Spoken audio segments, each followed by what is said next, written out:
There are several approaches for the triage of crashes in a program, but in this module we will focus on using GDB within Visual Studio Code for a straightforward and efficient debugging experience. The first step is to compile a target program with the bug symbols, which are essential for effective debugging. We can accomplish this by using the G++ compiler with a vflag, which include additional information in the compiled code to facilitate the debugging. To do so, we run the following command in the terminal.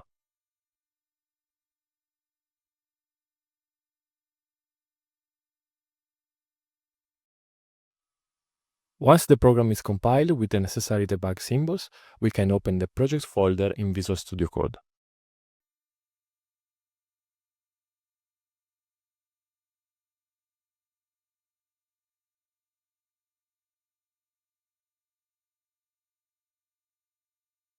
From there, we need to configure the launch setting, and to do this, we go to the Run menu, and we select Add Configuration.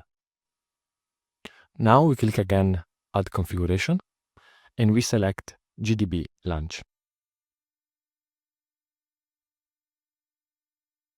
Next, we need to modify the program args parameters in the launch configuration.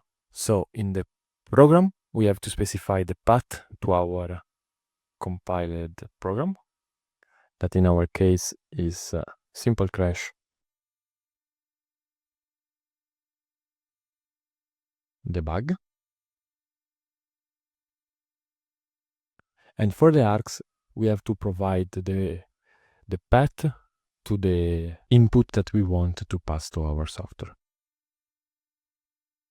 So we do this like this.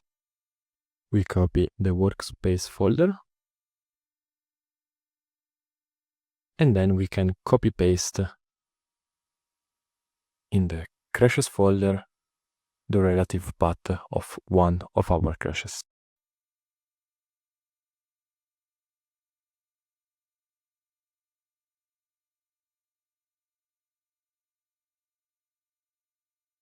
So these are the two fields that we changed.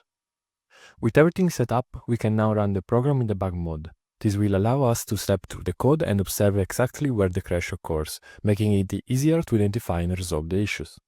So we go back to our code and we run it with a debug. As you can see, we can exactly see in which line our program crashed, and on the left we have also the value that we are providing as a string, the value that our fuzzer found for us. This approach, using GDB integrated with Visual Studio Code, offers a powerful and user-friendly environment for debugging, especially when dealing with complex issues like crashes.